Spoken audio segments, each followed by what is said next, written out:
Bismillahirrahmanirrahim. Assalamualaikum warahmatullahi wabarakatuh. Selamat sore, Waalaikumsalam. sahabat komunitas literasi Islam dimanapun kita semua berada.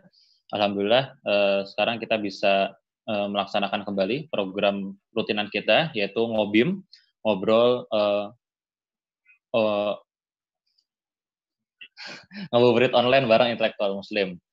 Yang insya Allah kita sudah memasukikan ke edisi ke-21 yang akan mengangkat tema seputar peran intelektual Muslim dalam pemberdayaan masyarakat agraris.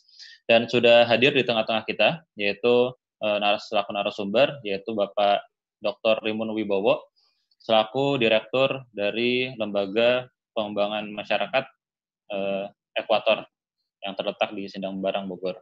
Selamat sore, Pak Rimun. Selamat sore. Ya, gimana kabarnya, Pak? Alhamdulillah sehat ya. Siap. Oke, mungkin dalam kesempatan kali ini kita akan mengangkat tema yang cukup menarik dan jarang dibahas ya, terkait dengan pemberdayaan masyarakat. Karena memang salah satu, terutama untuk mahasiswa yang masih ataupun kalangan cendekiawan, kalangan intelektual, sebenarnya sudah tidak asing buat kita ya terkait dengan tridharma perguruan tinggi, yaitu salah satunya adalah pemberdayaan masyarakat. Nah, nanti mungkin kita akan membahas banyak karena juga beliau selaku narasumber adalah profesional di bidang tersebut. Nah, mungkin kita langsung ke arah pertanyaan ya, Pak ya. Jadi mungkin bisa digambarkan terlebih dahulu terkait dengan apa sih lembaga pengembangan masyarakat itu? Ya, jadi pemberdayaan masyarakat ini kalau kita lihat dari sisi bahasa, itu sebenarnya kan dari bahasa Inggris ya, empowerment. Jadi kata kuncinya, kata intinya itu power, berarti kekuatan. Mendapat awalan dan akhiran men gitu kan. Itu yang berarti sebenarnya adalah power dari dalam. Artinya kalau kita melakukan pemberdayaan, sebenarnya para pelaku pemberdayaan harus menyadari bahwa atau mengakui bahwa sebenarnya masyarakat yang akan kita berdayakan itu memiliki kekuatan. Itu mungkin perspektif yang pertama harus benar dulu. Jadi salah kalau kita menganggap masyarakat itu yang kita berdaya itu karena nggak berdaya. Nah, itu salah paradigmanya. Jadi sebenarnya masyarakat memiliki keberdayaan, memiliki power. Kemudian kegiatan pemberdayaan itu sebenarnya adalah bagaimana power yang ada itu lebih optimal. Gitu. Optimalisasi berarti ya? Iya, jadi kalau dielaborate lebih jauh itu sebenarnya kan di dalam masyarakat itu ada, kalau boleh saya singkat ya, itu supaya teman-teman mudah, itu ada MSSKF. Nah, ini istilah saya aja ini ya. M-nya itu adalah manusia, berarti sebenarnya di dalam masyarakat itu sudah ada modal manusia. Kemudian juga S-nya itu ada modal sosial. Nah, kemudian S yang pertama SKF itu S-nya itu sumber daya alam. Sumber daya alam, oke. Kemudian di sana juga ada sumber daya keuangan, K-nya. Nah, yang terakhir F itu adalah fisik. Berarti MSSKF, jadi modal manusia, modal sosial, modal sumber daya, alam, modal keuangan, dan modal fisik. Gitu. Nah, ini kalau dalam aktivitas pemberdayaan, sebenarnya ini yang harus kita perkuat gitu. Pihak luar itu sebenarnya menjadi fasilitator, bukan sebagai subjek. Ya, subjeknya itu adalah masyarakat yang memiliki kekuatan tadi. Bagaimana modal manusia yang sudah ada, modal sosial yang sudah ada, sumber daya alam di sekeliling dia, juga sebenarnya ada potensi keuangan, juga fisik ya, prasarana-prasarana yang fisik itu ada jalan, ada sungai, ada bangunan segala macam yang sebenarnya bisa dioptimalkan. Itu sebenarnya. Nah, saya berdasarkan pengalaman yang cukup lama di dalam skala yang cukup besar juga, saat itu ada 5 provinsi ya yang saya kembangkan itu, dan itu direplikasi di tempat lain hingga sekarang masih berlangsung. Memang akhirnya kerjasama dengan program pemerintah ya. Itu prinsipnya. bagaimana pada tahap-tahap awal memang kita itu memberdayakan masyarakat itu memberikan capacity building. Capacity building itu semacam memberikan pendidikan ya, atau empowerment dari sisi soft skill-nya lah gitu. Apa yang disebut dengan soft skill itu kan sebenarnya mereka itu kan tidak seperti kita yang kuliah kan, yang kita sekolah itu diberdayakan oleh orang tua kita sampai hampir berapa tahun coba? SD 6 tahun, SMP 12 tahun. 12 tahun kuliah. SMA. Kuliah antum berapa tahun? 4 tahun berarti 16 tahun. 16 tahun. Itu sudah berdaya belum? Itu masih minta uang kan? Nah, itu yang harus disadari, nggak bisa instan menggunakan. Itu yang disebut dengan capacity building, melatih bagaimana berkomunikasi dengan kawan yang supaya tidak menyinggung, bagaimana berorganisasi, berkelompok dan sebagainya, bagaimana mengorganisasi diri, ya, membuat administrasi yang sederhana. Itu capacity building. Itu dengan berjalan waktu, awalnya itu besar, kemudian menurun, ya, baru diimbangi dengan technical building namanya. Jadi technical building itu keterampilan skill-nya.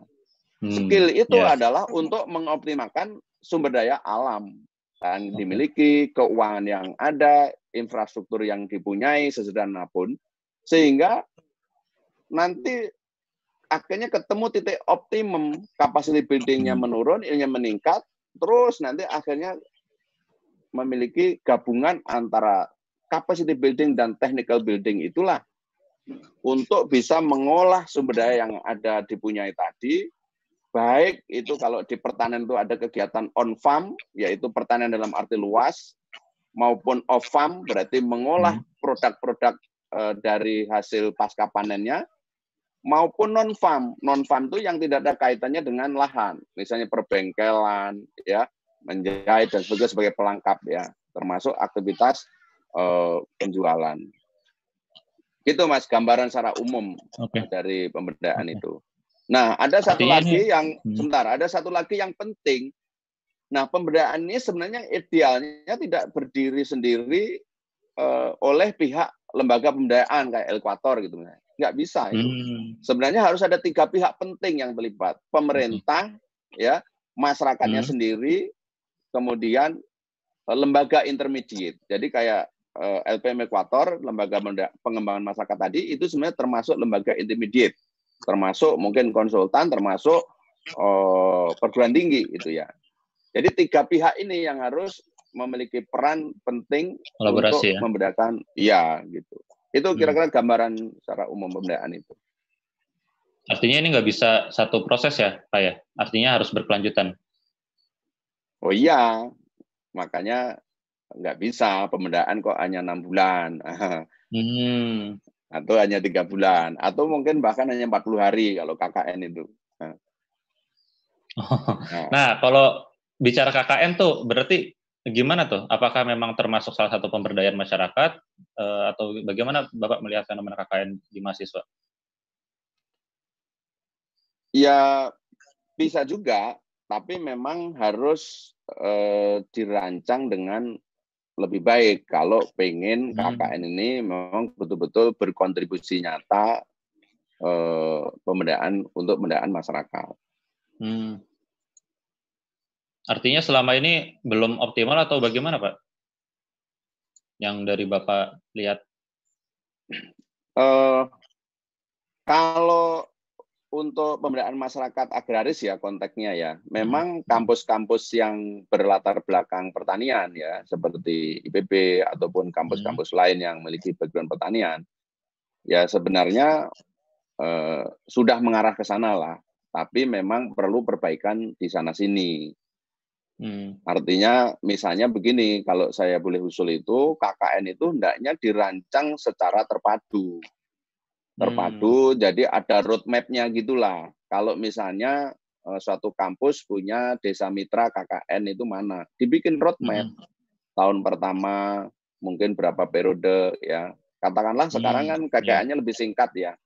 Nah itu gimana dirancang supaya ada kontinuitas terhadap desa itu misalnya.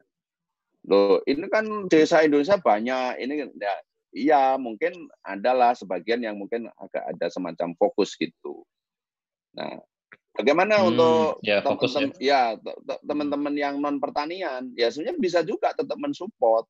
Karena kan seperti keahlian komputer, keahlian IT, teknologi pertanian, teknologi tepat guna, ya kemudian memarketingkan produknya pertanian, manajemen, komunikasi, termasuk pembelaan hukum ketika ada konflik-konflik pertanian segala macam, itu kan sebenarnya juga bisa melibatkan mahasiswa yang non pertanian. Jadi baik pertanian non pertanian kalau disinergikan itu ya sebenarnya bisa mengarah agar KKN ini juga merupakan salah satu kontribusi lah untuk bisa memudahkan masyarakat.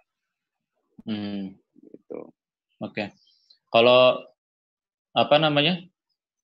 terkait dengan KKN ini biasanya berapa bulan Pak yang dibutuhkan? Maksudnya kan biasanya selama 40 hari nih gitu. Idealnya mungkin dari pengalaman Bapak kan satu desa biasanya berapa tahap tuh? Ya. Dulu saya KKN itu masih agak lebih lama ya, lupa tapi berapa bulan ya. Ada 3 bulan atau berapa ya, lupa. 3 bulan, wow. Ya, lama jadi ya? memang enggak, saya persisnya lupa, tapi intinya memang kalau betul-betul ingin berkontribusi untuk betul-betul signifikan ya, bisa membantu masyarakat, memang ya nggak bisa secepat itu. Terlebih KKN ini sudahlah waktunya singkat, nggak ada dana, ya tidak ada support yang secara istilahnya itu pendekatan afirmatif gitu ya. Artinya afirmatif itu memang disengaja diarahkan. Contoh misalnya, katakanlah kita mau di Kabupaten X misalnya kan. Hendaknya ya mungkin kampus itu sudah bersinergi dengan Kabupaten itu apa? Support Pemda itu. Supaya mahasiswa yang hadir itu memang sudah klik nyambung untuk betul-betul mensinkronkan dengan kegiatan KKN yang sebelumnya. Mungkin juga ada support dana, insentif lah, bukan insentif ya, dana kegiatan lah gitu. Tapi maksudnya insentif untuk men-trigger kontribusi dari masyarakat gitu kan. Selama ini yang terjadi kan udahlah waktunya singkat, daerahnya terpencil, harus nyari dana ini itu, terus juga betul-betul kayak untuk exercise yang awal banget gitu. Nah, ini kan sumber daya yang luar biasa ya dari mahasiswa ya, semangatnya masih tinggi, energi masih cukup, pikirannya masih fresh.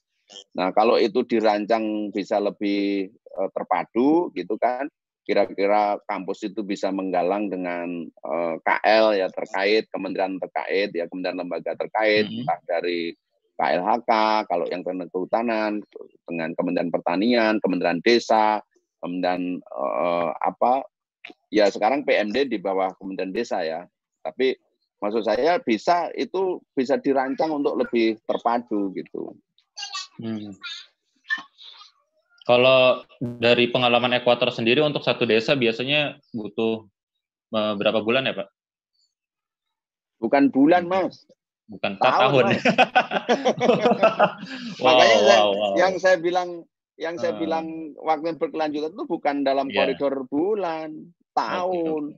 Tadi kan saya komparasi Mas Adin sekolah berapa tahun, hampir 16 tahun, 18 tahun kan. Nah, masa masyarakat yang nggak sekolah, yang illiterate ya segala macam nggak ngerti, itu hanya bulan itu. Berarti akselerasi banget itu, berarti IQ-nya tinggi. Padahal kenyataannya kan lebih rendah dari IQ mahasiswa rata-rata kan gitu loh. Jadi sebenarnya itu saya dulu punya yang kemudian saya jadikan dasar untuk disertasi saya itu Mas, saya memunculkan pemberdayaan masyarakat itu sebenarnya life skill education center gitu. Jadi jadi sebenarnya harusnya pemberdayaan saya itu membentuk sebuah life skill education center. Nah, di mana education itu dijalankan? Edukasi itu dijalankan adalah di kelompok. Nah, bagaimana cara membentuk kelompok? Nah, itu saya belajar dari Mirada India ya. Itu ada namanya Dr. Al Fernandez ya, kita nyebutnya Master Al gitu. Beliau tuh awalnya bekerja di World Bank. Terus kemudian dia pulang ke India melihat penderitaan masyarakat bekas tambang di India. Akhirnya dia bina dengan ini, akhirnya menemukan apa disebut dengan masyarakat itu kohesi sosial itu diikat dengan namanya affinity, ya, afinitas, kelompok afinitas. Kelompok afinitas itu kelompok-kelompok yang sudah saling mutual trust ya, mutual trust satu dengan yang lain. Pokoknya kalau memutuskan dan sebagainya itu sudah saling percaya lah gitu. Saling percaya, ada kesamaan pandangan, kesamaan visi, misi dan sebagainya. Itu yang dijadikan Life Skill Education Center. Katakanlah ada 10 orang ya, 20 orang gitu di situ yang sudah saling kenal, saling percaya, tidak ada pengingkaran satu dengan yang lain, saling menjaga amanah. Tadi proses capacity building sama technical building tadi serentak. Sehingga dia menjadi subjek pembangunan di wilayahnya untuk kemudian dia mengetahui sumber daya yang ada apa. Nah, pelaku-pelaku pemberdayaan ini mendatangkan resource-resource ataupun skill-skill dari luar untuk mengcapacity building, untuk memberikan transfer power kepada mereka, tambahan power kepada masyarakat supaya bisa berdaya gitu. Yaitu memperbaiki livelihood-nya, kehidupan dia. Nah, itu kan proses yang nggak bisa instan gitu, harus berkelanjutan. Kemarin kalau di Indonesia, pengalaman saya kalau di Jawa Timur itu 5 tahun itu sudah. Tapi kalau di NTB perlu 6 tahun. Tapi kalau di NTT yang lebih remote lagi itu 7 tahun. Kemarin kayak gitu, Mas. Nah, kalau begitu kan nggak bisa pemberdayaan itu hit and run gitu. Jadi itu harus continuing. Begitu kita tinggal tapi belum masa umurnya, ya balik lagi nol lagi. Seperti Anda sekolah belum tamat, ya gitulah. Ya, betul. Gitulah ya anunya. Betul. Oke. Nah, untuk KKN ini Mas Adin, sebenarnya saya punya gagasan namanya Gardu Psikopir ini untuk Bogor. Oh, apa itu? Gardu itu singkat. Gardu itu kan imajinasinya berbentuk rumah ya, gardu lah, pos gitu. Psikopir itu kan kayak personifikasi orang gitu kan. Tapi itu singkatan dari gerakan terpadu, C-nya itu konservasi, Ko-nya ekonomi, Bir-nya itu biru. Jadi gerakan terpadu, konservasi, dan ekonomi biru. Nah, saya sebenarnya berangan-angan ini bisa menjadi prototipe pelaksanaan KKN sebenarnya salah satunya. Jadi katakanlah di desa-desa itu, di sekitar IPB ini, kita adakan gerakan terpadu Psikopir ini. Karena ini kan kawasan hulu dari Ciliwung, Cisadane ya. Itu kalau ada gerakan ini, kalau itu menjadi sebuah movement, gerakan, mungkin selain memperbaiki kualitas lingkungan dan air, konservasi, tapi juga di situ tumbuh ekonomi biru, ekonomi yang berperspektif memiliki wawasan konservasi gitu. Nah ini harus panjang dan akhirnya menjadi gerakan. Nah Psikopir itulah nanti yang ada kader-kader dari masing-masing desa itu. Sehingga nanti kalau ada lahan guntel, lahan yang terlantar nggak diurus nah, kader Psikopir inilah yang kemudian nanti melakukan negosiasi, Pak kita tanamin ini boleh nggak? Kami nggak akan miliki kok. Nanti kalau Bapak Ibu butuhkan bisa ini. Atau ada yang datangi villa, ini villa kok run off-nya keras, tidak dijebak untuk masuk ke dalam infiltrasi dalam tanah sehingga mengurangi debit banjir di Sungai Ciliwung misalnya. Akhirnya datang bersama-sama baik-baik untuk membantu membangun sumur resapan atau biofori misalnya gitu. Jadi nanti menjebak run off supaya zero run off, kemudian juga lahannya bisa produktif, ada yang tajuk tinggi, ya ada tajuk tengah, sama mungkin tajuk bawah. Nah, itu kan melibatkan seluruh keahlian fakultas yang ada di IPB.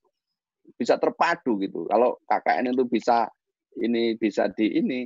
Nah, saya juga sebenarnya sudah sampaikan nih kepada pimpinan IPB ya saat itu, bahkan sudah MOU ini. Tapi ya masih kesibukan kita dan saya kira belum ketemu momentumnya lah. Mudah-mudahan ini dengan Anda wawancara ini nanti bisa ditindaklanjutin lagi. Amin, itu ya KKN nih, kira-kira gitu Mas dan pemberdayaan. Ya, nah kalau tadi kan ada usulan terkait program Bapan yang Sigobir ini. Nah, itu kan adalah salah satu solusi gitu atas kendala-kendala yang terjadi selama ini terkait dengan pemberdayaan masyarakat. Nah, mungkin boleh dijelaskan Pak terkait kendala yang selama ini terjadi di lapangan dan penyebabnya itu apa aja ya kira-kira? Ya, kalau saya melihat memang pemahaman bahwa nature atau karakteristik dari pemberdayaan seperti yang saya jelaskan itu memang belum banyak disadari ya. Artinya baru kalangan tertentulah yang menyadari bahwa upaya pemberdayaan itu berjangka panjang, harus terpadu dan sebagainya itu memang pertama itu ya. Nah, akhirnya implikasinya kalau kegiatan pemberdayaan yang dilakukan oleh pemerintah ya tahun penganggarannya yang belum benar gitu kan. Jadi tahun anggarannya hanya fiscal year. Fiscal year itu artinya hanya annual budget. Annual budget itu hanya tahunan. Tahunan pun cairnya mungkin sudah di penghujung tahun, sehingga mungkin hanya beberapa bulan lah kegiatan pemberdayaan itu. Nah, setelah ganti tahun anggaran, berarti kan udah nggak bisa lagi, kecuali lembaga intermediate-nya memiliki kepedulian, meskipun sudah masa kontrak habis, tetap mendampingin. Tapi itu kan bukan by system kan, hanya kepedulian inisiatif dari mana, inisiatif, artinya tidak ini, itu satu.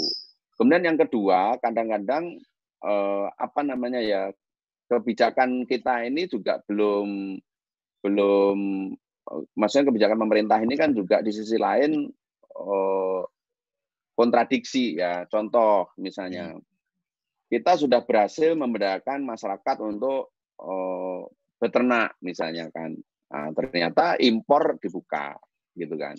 Kita udah berhasil memberdayakan petani bawang merah. Nah, bawang merah ini atau garam. Nah, itu hal-hal itu yang kemudian semacam membuat kayak semacam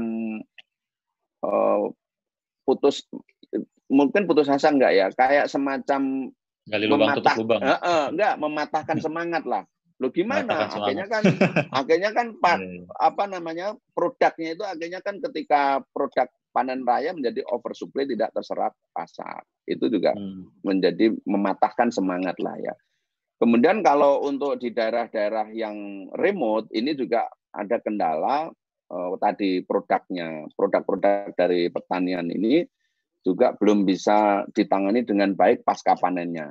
Harusnya kan ketika di Bengkulu banyak sekali duren misalnya kan, atau di daerah lain duku, atau di Lampung ada rambutan, atau di mana ada nanas, itu kan ada mungkin disiapkan subsistem pengolahan pasca panennya yang lebih baik kan, misalnya cold storage, kemudian penanganan pasca panennya, sehingga kan banyak yang kemudian kalau panen begitu ya sudah nggak dipanen kan, rugi kan, daripada dipanen habis tenaga udah ya.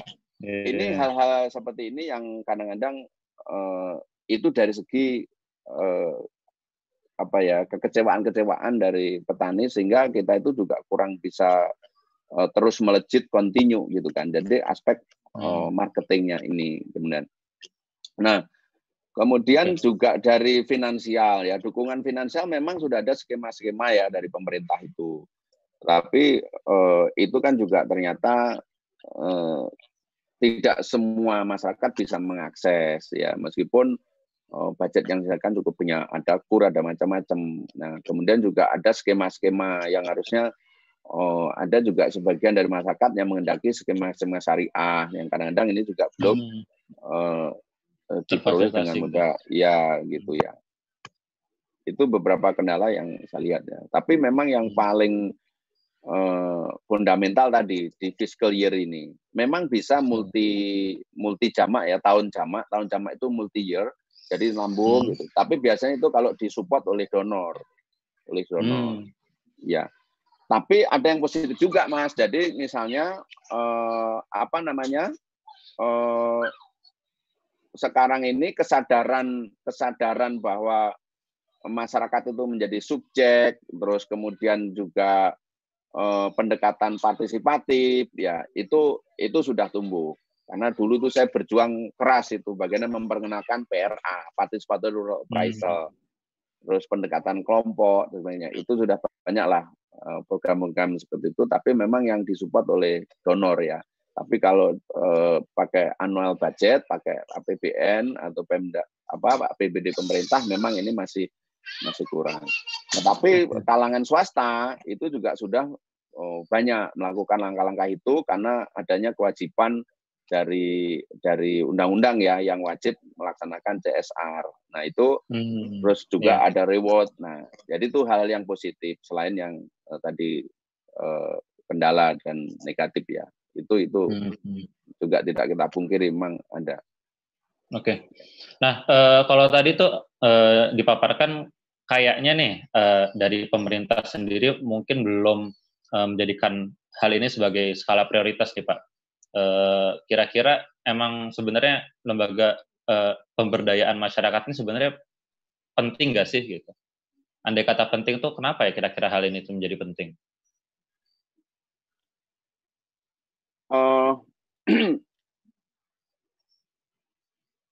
Pemerintah sebenarnya sudah menaruh perhatian yang cukup bagus juga ya dalam konteks ini, terutama kementerian yang dalam lingkup ini kan Kementerian Pertanian ya, Kementerian Desa gitu ya, itu kan anggarannya cukup tinggi juga untuk pemberdayaan ini. Bahkan di pertanian itu sekarang itu ada program namanya RITSI ya. RITSI itu Rural Empowerment Agriculture Development ya, kalau nggak salah gitu. C-nya itu skala Indonesia atau apalah, pokoknya perluas lah, ada beberapa provinsi. Nah itu kan salah satu. Tapi memang saya lihat itu kan kelemahan dari program pemerintah ini, orangnya kan selalu baru Mas, selalu baru ya, Pimpronya baru, dia belajar lagi. Padahal harusnya lebih baik dari sebelumnya.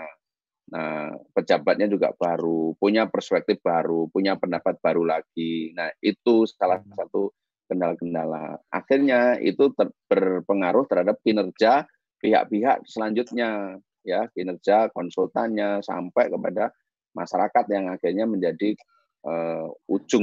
ujung dari program itu menjadi tidak optimal gitu.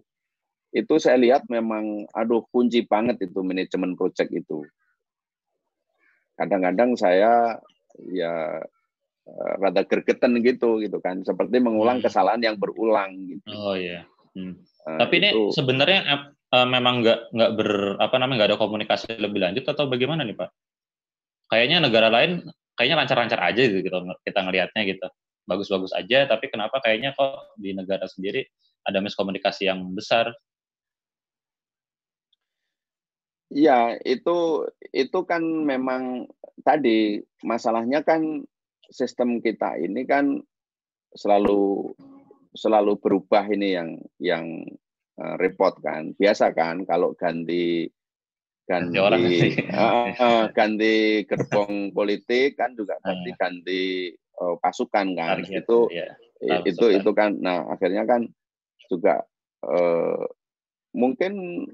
mungkin harusnya itu kan ya pada level tertentu itu tetaplah dijaga untuk yang tugasnya fungsi-fungsi ini. Tapi kan itu juga tidak bisa dihindari karena di situ juga ada faktor-faktor lain kan.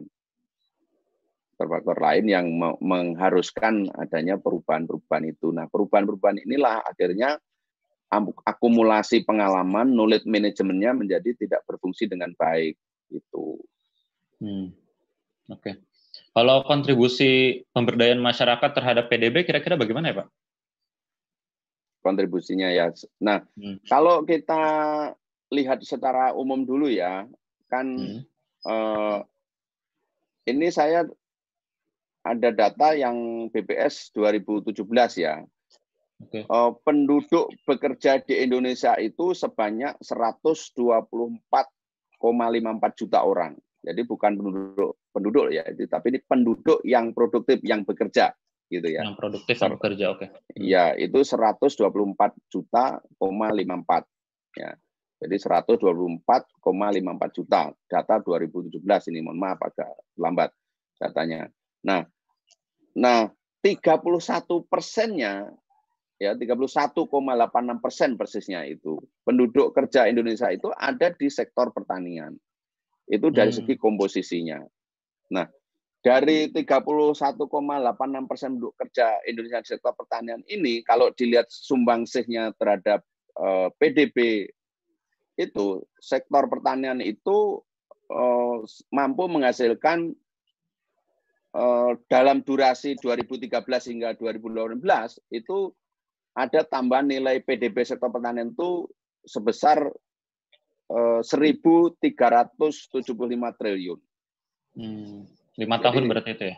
Iya, itu. Nah, itu cukup besar gitu. Jadi sektor pertanian dalam ini termasuk sektor pertanian, kehutanan dan perikanan itu kontribusinya itu sekitar 13,14% terhadap ekonomi nasional. Nah, itu. Okay. Kemudian ini data lagi ya, bisa ditelusur lebih lanjut kalau apakah ini. Tapi kan kita percayalah sama BPS itu kan satu-satunya data makro yang kita punya ya. Itu pada Maret 2018 penduduk miskin itu katanya turun menjadi 13,47%.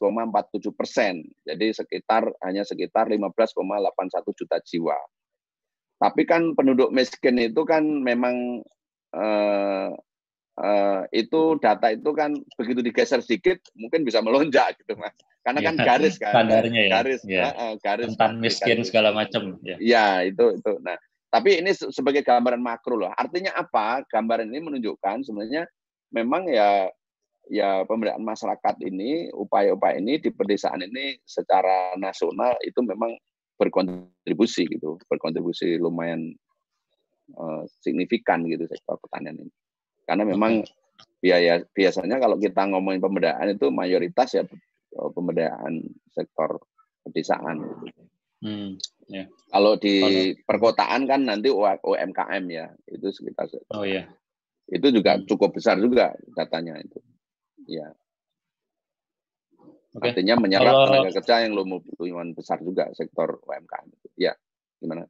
Kalau tadi di awal kan Bapak mengatakan bahwasannya kita harus ada sinkronasi ya antara masyarakat, terus negara dan juga dari swasta gitu. Nah kalau kita mungkin banyak mendengar terkait dengan lembaga-lembaga swasta. Nah kalau dari pemerintah sendiri, kira-kira perannya itu di sektor mana aja ya Pak? Ya, dalam konteks pemberdayaan ini, hendaknya pemerintah itu membuat kebijakan yang pro rakyat gitu, yang pro rakyat miskin tentunya. Karena kalau kita ngomong pemberdayaan itu sebenarnya kan rakyat miskin kan. Donor-donor seperti IFAD ya, International Fund for Agriculture Development itu dalam menentukan target grupnya itu juga dipilih desa yang miskin, kemudian dari desa miskin itu dipilih lagi penduduk yang miskin. Nah, nanti kalau yang nggak miskin pada jealousy kan, pada ngiri kan. Nah, itu. Jadi, nah ini hendaknya pemerintah juga memberikan support ya berupa dukungan kebijakan. Apa misalnya tentang infrastruktur. Jadi kan salah satu yang membuat desa itu miskin, masyarakat miskin itu salah satunya buruknya infrastruktur.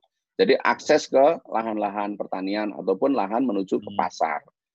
Ada yang ya dulu saya pernah sempat keliling ya di daerah Sulawesi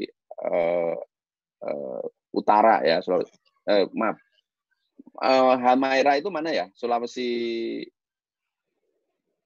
Maluku Utara, sorry Maluku Utara ya, Maluku Utara. Nah, itu ada yang ngeluh Pak, daripada saya ke pasar ongkosnya lebih besar daripada hasilnya. Akhirnya apa? Ya udah pasrah aja kepada pengumpul. Jadi dalam bahasa Inggris itu middleman itu. Nah, itu kan karena apa? Infrastrukturnya tidak jauh ke pasar itu jauh. Nah, kemudian juga mungkin regulasi keuangan tadi ya, supaya bagaimana dia bisa mengakses pembiayaan, permodalan, dan juga teknologi ya. Sekarang ini kan sebenarnya kalau andai kata internet itu lancar kayak di kota gini, dia juga mungkin kan bisa promosi kan daerahnya itu. Nah, ini mungkin juga internet ini dulu meskipun pemerintah zamannya era siapa itu Menteri Tifatul Sembiring kan sebenarnya ada namanya internet kecamatan apa, tapi kan itu sepertinya kurang optimal. Nah ini hendaknya mungkin juga menjadi perhatian dari pemerintah kalau kita ingin mendorong upaya pemberdayaan masyarakat ini. Kemudian juga marketing ya, tadi yang saya katakan salah satu unsurnya juga infrastruktur. Itu kan harusnya dibangun supply chain management yang hulu hilir ya, sampai ke restoran, sampai ke hotel. Itu dari petani itu bagaimana supaya efektif, supaya nggak ada gap harga yang terlalu jauh. Selama ini kan kita makan sayur ini harganya udah sekian, tapi petani itu dapat harga kentang, harga cabai itu ya, jauh. Kecil ya. Iya, nah ya itu Allah, kecil banget. Ya. Itu gimana sih pemerintah sebagai pengayom rakyat ini bisa bahwa petani mendapat benefit yang tidak terlalu jauh dengan yang end user-nya gitu kan. Nah, mungkin juga bisa justru middleman tadi, istilahnya tengkulak-tengkulak itu kalau dihilangkan tuh susah Mas, udah berjalan panjang. Tapi bagaimana justru diberdayakan menjadi bagian dari supply chain management ini tadi, gitu kan. Termasuk juga pemerintah mungkin harus mengajari, mensupport lah ya. Kan sebenarnya kalau saya ngomong ini kan tadi baru peran pemerintah ya, yaitu jadi bagaimana sih grading.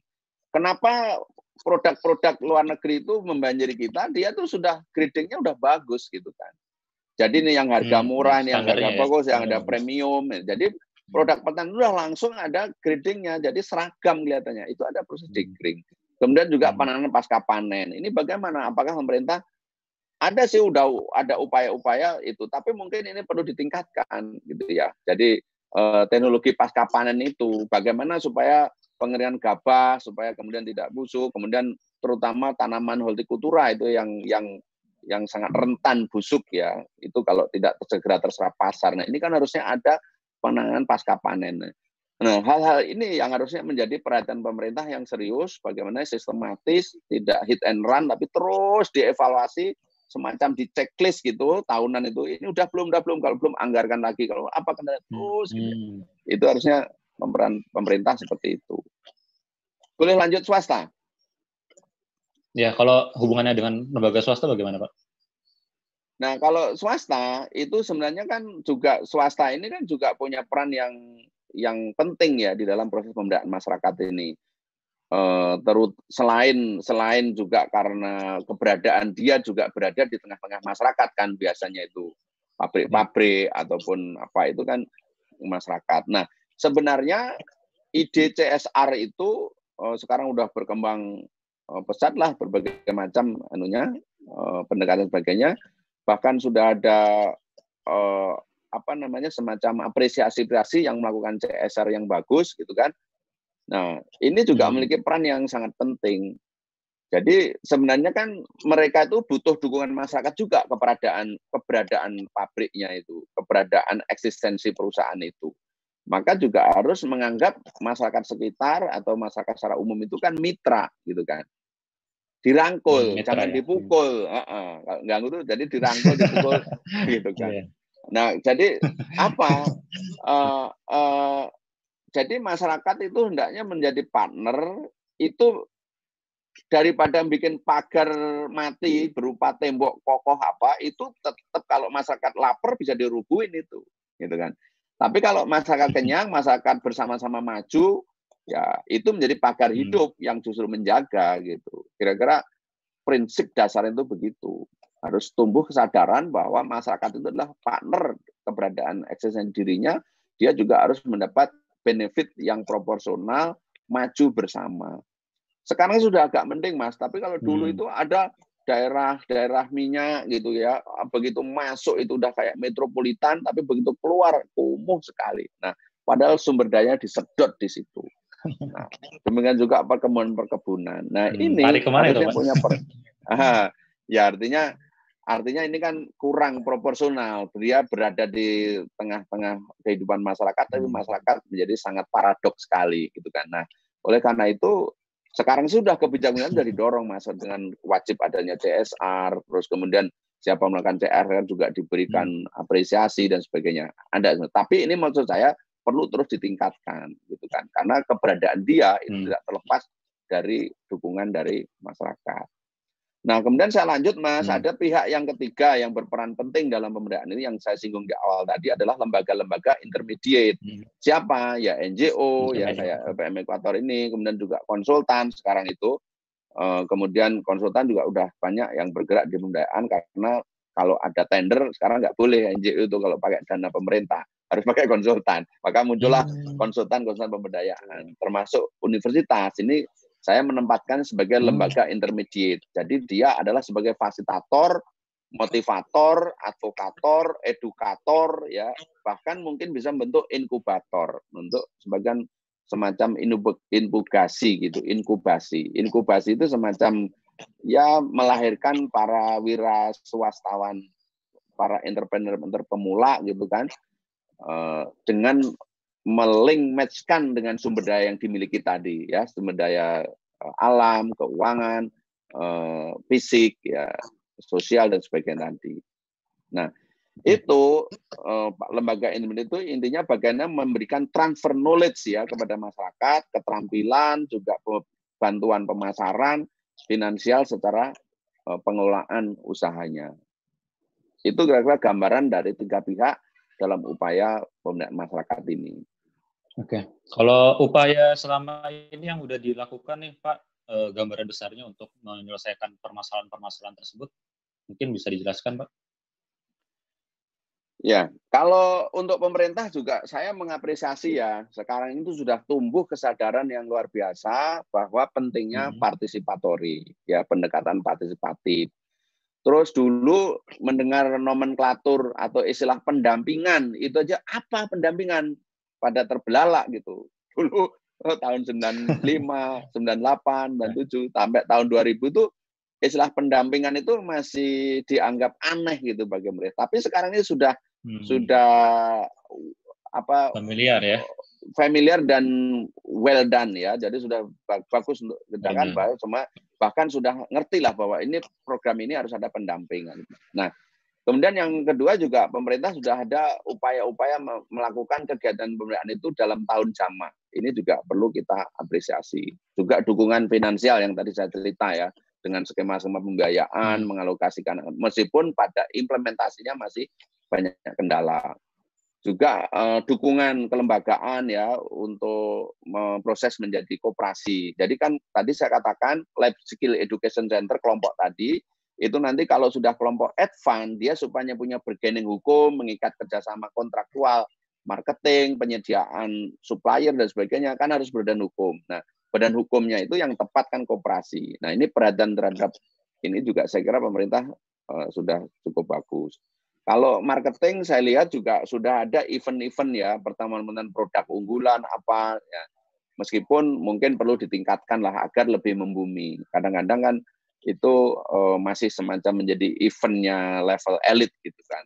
Belum bisa sampai menjangkau grassroots gitu kan. Nah, itu upaya-upaya itu memang sudah ada dan diapresiasi, namun juga harus perlu ditingkatkan dan sifatnya akumulasi gitu ya, jangan mengulang-ulang supaya kemudian ada peningkatan lebih jauh, lebih baik. Itu dari segi pemerintah ya.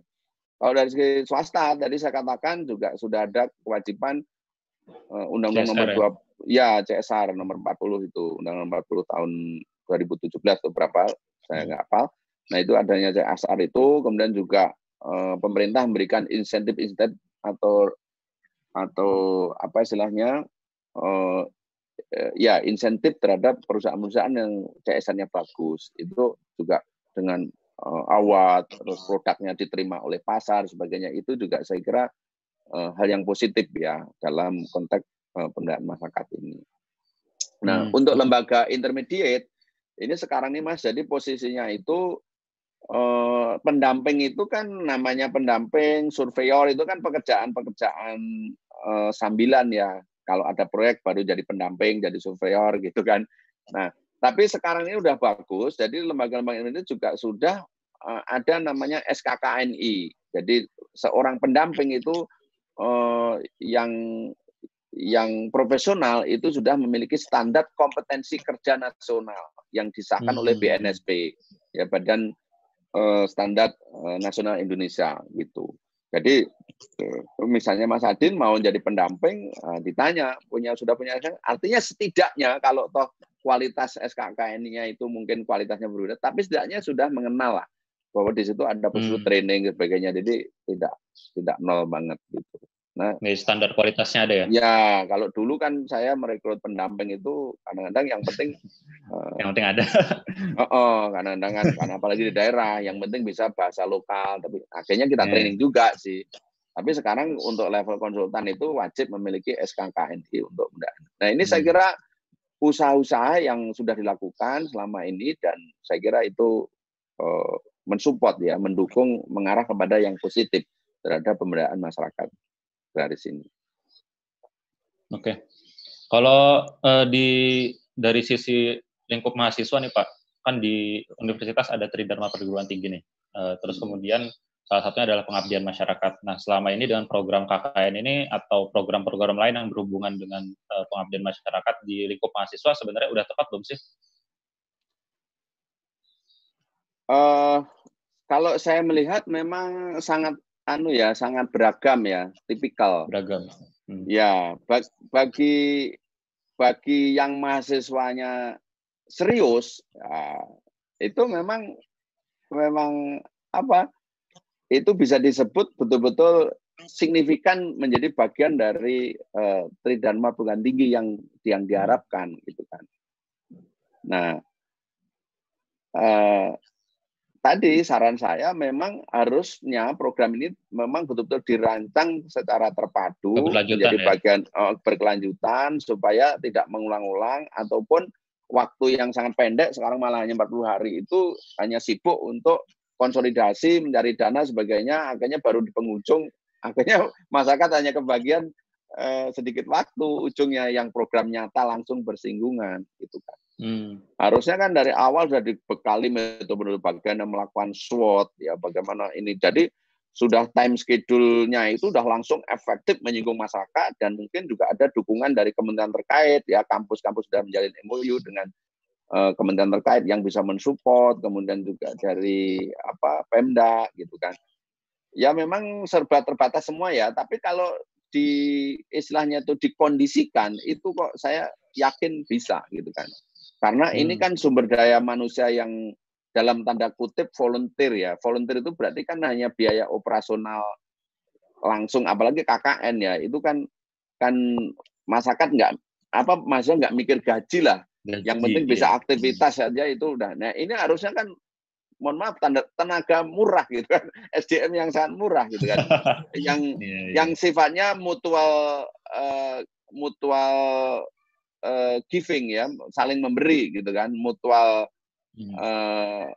saling mendapat manfaat sinergi lah ya, sinergi. Mahasiswa dapat pengalaman, mencapai targetnya, melaksanakan tugasnya, tapi pemerintah juga mungkin bisa mensinergikan ini anggaran-anggaran tertentu yang bisa untuk mensupport masyarakatnya.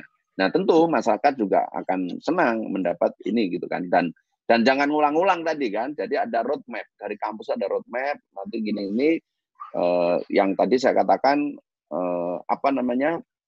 menyentuh dari hakikat dari empowerment tadi. Yang tadi ada proses capacity building, ada proses technical building sampai skillnya, sehingga sumber daya alam yang dimiliki bisa diolah, menjadi produktif, bisa dipasarkan, dikelola dengan baik, didukung permodalan, sampai kemudian kalau ibaratnya masyarakat yang belum berdaya itu nggak bisa jalan, sampai bisa jalan, sampai kemudian bisa lari, sampai kemudian mandiri gitu loh, yang kemudian bisa menolong yang lain gitu.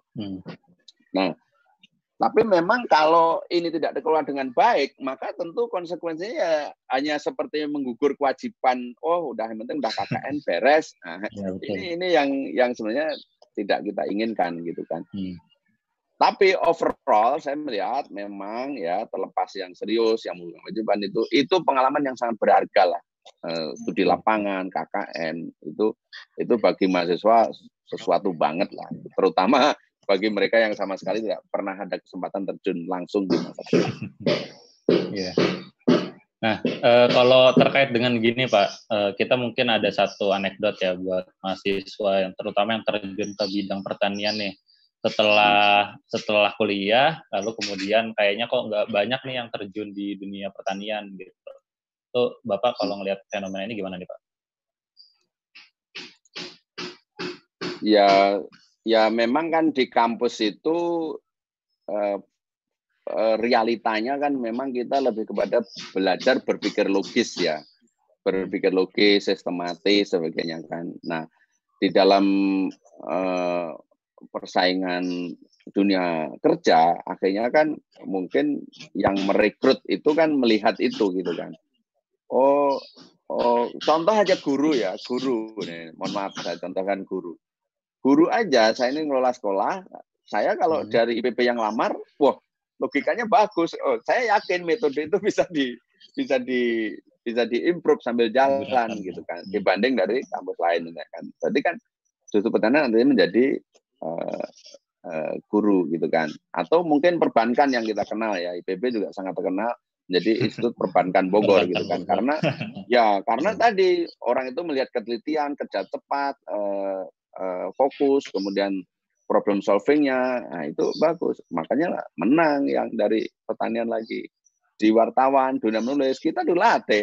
Tugasnya banyak kan, ngetik tugas-tugas ya, skripsi, bagaimana menggunakan bahasa Indonesia yang baik dan benar, itu sangat ya tentu mungkin menang di persaingan itu. Nah, bagaimana fenomena itu ya menurut saya sih nggak apa-apa. Kan mereka dimanapun berada mungkin juga bisa tetap berperan. Dan saya yakin nggak akan hilang ilmu pertaniannya itu.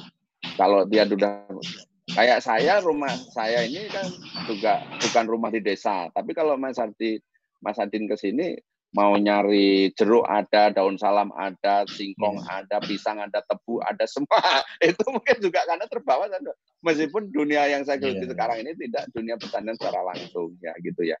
Jadi mungkin jiwa pertaniannya masih ada. Ya gitu. Jadi saya kira tidak perlu dipersoalkan itu. Dipersempit. Tapi bagaimana tetap memberi atensi yang baik gitu. Nah, tetapi memang LPM Ekuator sekarang ini ya masih tetap berkontribusi di situ nyata, menjadi pendamping tadi. Oke. Kalau terkait dengan peran kita nih kan kita Muslim, sebagai intelektual Muslim nih, apakah kemudian punya kontribusi atau ada usaha nih yang kira-kira bisa kita lakukan terhadap pemberdayaan masyarakat, Pak? Iya. Ya, sebenarnya memang bagi intelektual Muslim, hal ini bukan sesuatu yang asing ya, karena sebenarnya kan pesan-pesan atau prinsip-prinsip agama Islam itu sangat lekat ya dengan ini.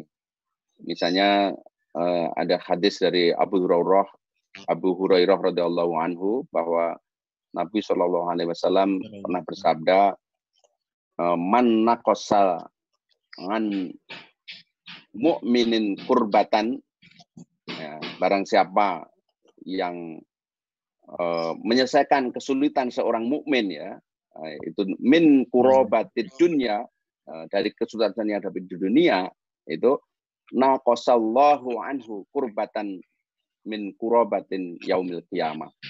Maka orang yang membantu kesulitan di dunia dari saudara yang tadi, insya Allah akan memudahkan salah satu urusan kesulitan nanti di yaumil qiyamah. Ya. Kemudian juga ada hadis lanjutan dari hadis itu, wa man yasara ala mu'sirin yasarallahu alaihi fid dunya wal akhirah. Barang siapa yang memudahkan orang yang sedang kesulitan, niscaya Allah akan mudahkan baginya di akhirat. Dan lanjutan dari hadis ini, wallahi fi aunil abdihi, ya. Allah itu akan selalu menolong hambanya. Makana abdu fi auni akhihi. Ketika seorang muslim itu selalu menolong saudaranya. Kita juga melihat prinsip-prinsip ibadah kita ya, mulai sholat gitu kan. Kita kan juga tidak egois kan. Diakhiri dengan salam. Assalamualaikum warahmatullahi wabarakatuh. Assalamualaikum. Jadi ini ada kepedulian gitu kan.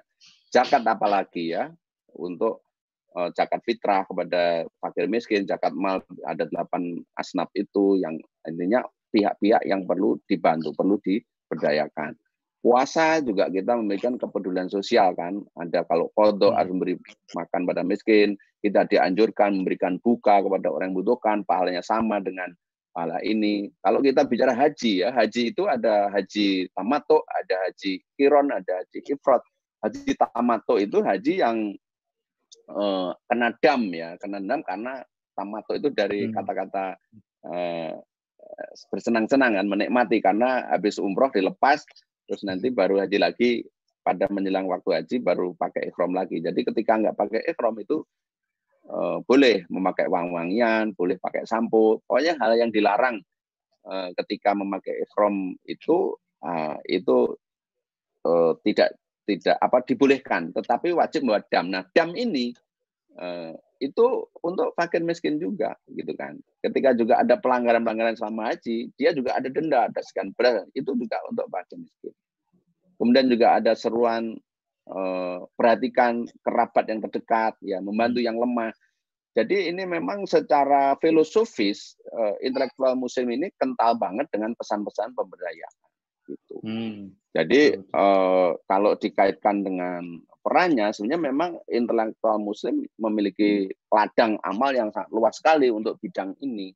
Bagaimana menciptakan sinergi dan langkah-langkah nyata di lapangan untuk membantu masyarakat yang perlu diberdayakan ini. Kalau dulu Mas zaman IKSMI, intelektual IKSMI itu Ikatan Cendekiawan Muslim Indonesia di bawah kepemimpinan Pak Habibie, itu saya salut ya, memang betul-betul ada tokoh-tokoh intelektual yang betul-betul serius menangani ini. Kita kenal misalnya tokoh saat itu Pak Adi Sasono ya, yang kemudian pada era Pak Habibie jadi presiden sempat jadi menteri Menkop gitu kan. Kemudian kita kenal Pak Dawa Maharjo dengan LP3IS. Anda nggak tahu belum itu? Oh, iya. Jadi itu lembaga riset dan lembaga, banyaklah tokoh-tokoh pemberdayaan yang lahir dari situ. Saya juga banyak belajar dari LP3IS. Kalau nggak salah nerbitin buku juga itu ya Pak? Ya, LP3IS. Dia riset juga ya, tapi untuk yang bidang-bidang sosial. Kemudian kita kenal juga tokoh yang sangat terkenal, Profesor Amin Aziz ya. Dia itu mendirikan Pinbook namanya, Pusat Inkubasi Bisnis Usaha Kecil ya. Kemudian juga dia mendirikan Pusat Pengembangan Agribisnis. Itu adalah pusat-pusat untuk memberdayakan bentuk petani semuanya yang sangat concern. Nah, sekarang ini memang intelektual Muslim sepertinya mengalami penurunan atas atensi ini, karena memang ya menurut saya momentumnya ya, solusinya. Sekarang ini kan memang Muslim banyak diambil suaranya, tapi dari segi sumber daya memang ini kan terjadi semacam distorsi ya. Jadi keberadaan para intelektual ini belum bisa tersalurkan lah untuk bisa menaruh perhatian ini, sehingga resource negara ini untuk bisa mensupport ini. Pada era-era yang tadi saya sebutkan itu memang sangat sinergi, karena memang dekat-dekat dengan kekuasaan juga saat itu, sehingga berkesempatan, tetapi bukan memanfaatkan kekuasaan, tapi untuk membantu. Pak Adi Sasono itu sempat membuat pemberdayaan di Kalimantan Timur, Mas. Itu jadi menata kawasan kumuh itu menjadi rapi gitu, dijual dengan wah, sempat terkenal tuh, saya sempat ke sana, menarik sekali itu. Nah, kemudian juga Pinbook itu melahirkan usaha-usaha kecil yang luar biasa dulu, sinergi dengan Republika. Nah, tetapi Republika ini sekarang juga sudah umum ya, tidak menjadi sepenuhnya milik IKSMI ya, milik kalangan Muslim yang peduli tokoh itu tetap ya, ada, tapi cirikannya tetap ada, tapi beda lah, gregetnya itu beda dengan ini. Ya. Nah, sekarang memang sudah banyak juga ya intelektual Muslim yang bergerak. Misalnya sekarang yang itu yang sangat terkenal kan Dompet Duafa. Ini masih terus berkembang ya. Kemudian kita kenal juga ada namanya BWA ya, Badan Wakaf Al-Quran. Ada ACT, ada Kitabisa. Mungkin ada, tapi dalam bentuk yang lain intelektual ini bergerak gitu. Nah, saya kira ke depan itu lembaga-lembaga pesantren dan lembaga dakwah ya barangkali juga harus memberikan atensi ini, seperti yang sudah dirintis oleh AG misalnya kan, dengan pesantrennya itu kan juga memberikan pemberdayaan yang luar biasa itu. Kalau ruang-ruang yang tadi seperti zaman keemasan Pak Adi Sasono, Pak Dawam Raharjo, Pak Amin Aziz dan lain-lain itu apa namanya, katakanlah kurang mendapatkan tempat lah gitu. Gitu. Nah, itu mungkin tantangan bagi Anda juga yang muda ini, bagaimana supaya era itu bisa bangkit kembali sebagai intelektual Muslim gitu kan.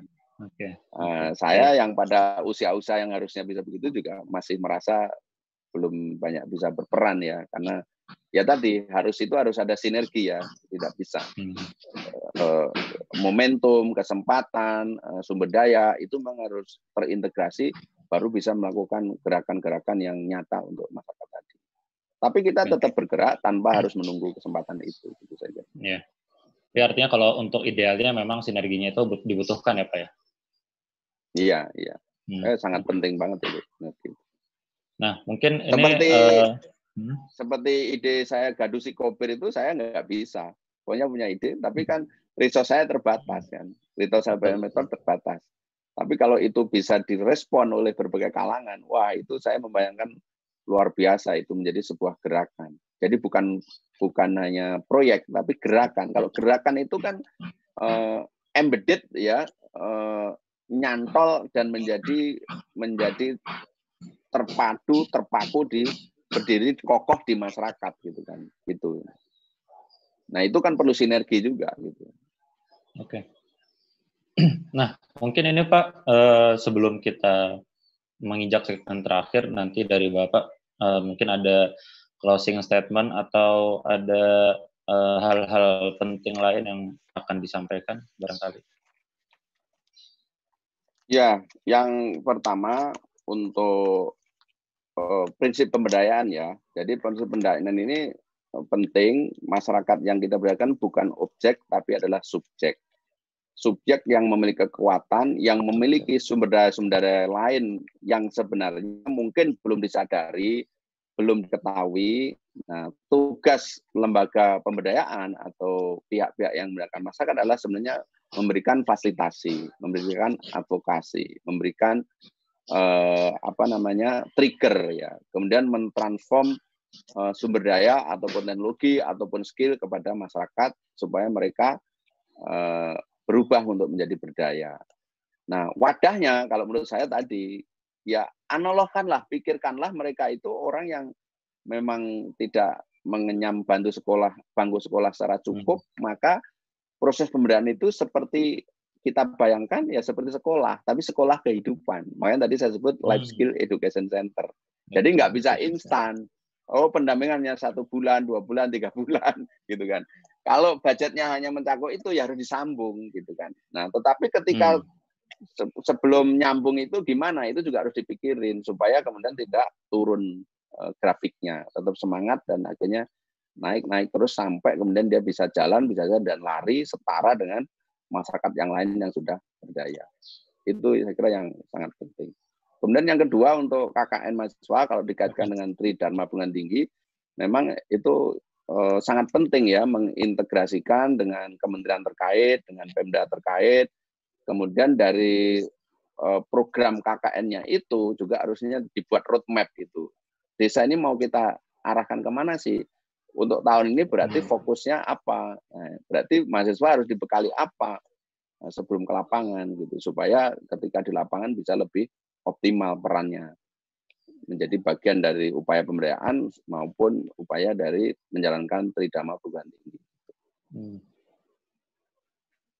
Nah, bagi pemerintah dan pihak swasta, saya kira dengan CSN tadi pemerintah juga harus memberikan dukungan-dukungan kebijakan yang memihak ya, yang tadi sudah saya uraikan, infrastruktur, dukungan marketing itu ya. Setidaknya jangan menegasikan lah kebijakan pemerintah itu menegasikan apa yang sudah diupayakan masyarakat sehingga menjadi apatis, putus asa gitu kan, down, nggak semangat lagi, dia udah semangat, nah begitu panen nggak laku, itu kan akhirnya kasihan mereka. Itu Mas saya kira beberapa yang terkait dengan pemberdayaan. Oke, terima kasih kepada Bapak Rimun yang telah bersedia untuk sharing ilmunya terkait dengan pemberdayaan masyarakat. Mungkin beberapa poin tadi semoga bisa kita mencerahkan kita, dan juga bukan hanya kita ya, tapi juga teman-teman lain dan juga perusahaan ataupun lembaga-lembaga terkait yang memang terjun juga di dalam pemberdayaan masyarakat. Mungkin itu yang bisa kami sampaikan dalam kesempatan Ngobim kali ini. Semoga bermanfaat. Terima kasih kepada Bapak Rimun. Ya, sama-sama Mas. Ya, mudah-mudahan bermanfaat. Ya. Kami tutup dan baca alhamdulillah dan doa penutup majlis. Alhamdulillahirrahmanirrahim. Assalamualaikum warahmatullahi wabarakatuh. Waalaikumsalam warahmatullahi wabarakatuh.